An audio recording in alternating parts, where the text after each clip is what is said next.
اخلاص ملتا ہے نا ایک مبلغ کو، ایک نگران کو، ایک ذمہ دار کو کہ میں اللہ کے لیے کر رہا ہوں، وہ کارکردگی سے ورا ہو کر کرتا ہے. جب یہ کیفیت ملتی ہے نا نگران ذمہ دار کو کہ میں اللہ کے پیارے حبیب لبیب صلی اللہ علیہ وسلم کی دکھیاری پیاری امت کے لیے کر رہا ہوں، یہ کارکردگی سے ورا ہو جاتا ہے. کارکردگی کے لیے کام نہیں کرتا، اس کا کام اس کی کارکردگی بنا رہا ہوتا ہے. اس لائن کو سمجھنے میں تھوڑی سی کوشش کر لیں آپ کہ ایک مخلص نگران، ایک مخلص مبلغ، ایک مخلص داعی الی الخیر یہ کارکردگی کے لیے کام نہیں کرتا، اس کا کام اس کی کارکردگی بنتا ہے. وہ فارم بھرنے کے لیے کام نہیں کرتا، وہ سافٹ ویئر اپڈیٹ کرنے کے لیے کام نہیں کرتا، وہ اپنی سیلری کو درست کرنے کے لیے کام نہیں کرتا.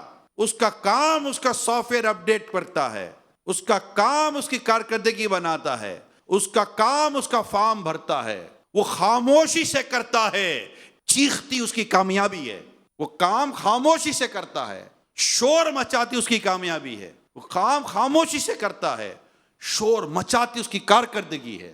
آواز اس کی کارکردگی کی ہے، آواز اس کی اپنی نہیں ہوتی کہ اس نے اپنی آواز کے لیے کام کیا ہی نہ تھا، کام کیا ہی اس نے اپنے رب کی رضا کے لیے تھا. مخلص ساتوں پردوں میں چھپ کر عبادت کرتا ہے، اللہ پاک اس کی عبادت کو مخلوق میں ظاہر فرما دیتا ہے. اور ایک گناہگار 7 پردوں میں چھپ کر گناہ کرتا ہے، اللہ پاک اس کے گناہ کو چاہتا ہے تو لوگوں میں ظاہر فرما دیتا ہے. رب بے نیاز ہے، ہم سب اس کے محتاج ہیں، اللہ بے نیاز ہے. دین کا کام کرنے کی موقع، دین کی خدمت کرنے کا پلیٹ فارم، دین کی خدمت کرنے کے یہ امور، دین کی خدمت کرنے کے لیے ایک تربیت، دین کی خدمت کرنے کے لیے ایک طریقہ کار، یہ دے رہی ہے دعوت اسلامی. مقصد اصل دین کی خدمت ہے. طریقہ مل رہا ہے ہم کو، پلیٹ فارم مل رہا ہے ہم کو کہ یہ ہے وہ پلیٹ فارم جو یہ وہ طریقہ کار دے رہا ہے جو انبیاء کرام، صحابہ کرام، اولیاء کرام سے لیتا ہوا طریقہ ہمیں دیا جا رہا ہے کہ یہ ہے وہ کام کہ جو تمہیں بہترین امت جو تمہیں کہا گیا ہے، تمہیں بہترین کی امت کے طور پر تمہیں وہ کام کرنے کا طریقہ دعوت اسلامی کا پلیٹ فارم دے رہا ہے. پلیٹ فارم ہے، ٹرین نہیں ہے.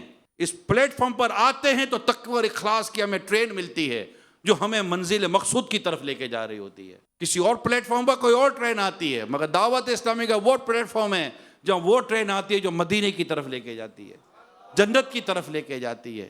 کیونکہ اس میں اخلاص ہے، اس میں تقوی ہے، اس میں پرہیزگاری ہے، محبت الہی ہے، عشق رسول ہے، حب صحابہ، حب اہل بیت ہے، حب اولیاء ہے.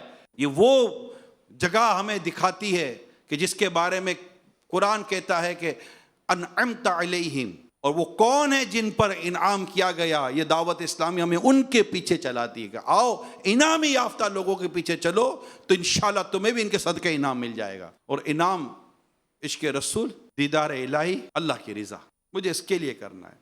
اگر یہ سامنے آ جاتی ہے نا، یہ چیز، یہ فریز کلیئر ہو جاتا ہے، یہ چیز سامنے آ جاتی ہے تو پھر ذمہ داری ہو یا نہ ہو کام جاری رہتا ہے. اگر دعوت اسلامی کے تنظیمی گیٹ اپ کے لیے امامہ پہنتے ہیں نا تو ذمہ داری گئی، امامہ بھی گیا. ذمہ داری گئی، زلفیں بھی گئی. ذمہ داری گئی، داڑھی بھی ہلکی ہو جاتی ہے، کم ہو جاتی ہے. ذمہ داری گئی، لباس بھی گیا. ذمہ داری گئی، جماعت بھی گئی. ذمہ داری گئی، بدقسمتی کے ساتھ نماز بھی گئی. کیونکہ سارے کام کیے تھے ذمہ داری کے لیے، سارا سنتوں کا گیٹ اپ کیا تھا ذمہ داری کے لیے. تو سبب چلا گیا تو یہ ساری چیزیں چلی گئی. اور اگر وجہ تھی میرے رب کی رضا، امامہ پہنا تھا عشق رسول کے لیے، اتباع و اطاعت رسول کے لیے، زلفیں بھی اسی کے لیے، داڑھی بھی اسی کے لیے، لباس بھی اسی کے لیے، مسواک بھی اسی کے لیے، تو کچھ بھی چلا گیا مگر اللہ کی نعمت ہے میرا عشق رسول سلامت ہے. اور میری یہ چیزیں عشق رسول کے بنیاد پر تھیں، میری نگرانی اور ذمہ داری کے بنیاد پر نہ تھیں کہ اس کے جاتے یہ چلا گیا. اللہ پاک ہمیں تقوی اختیار کرنے کی توفیق عطا فرمائے.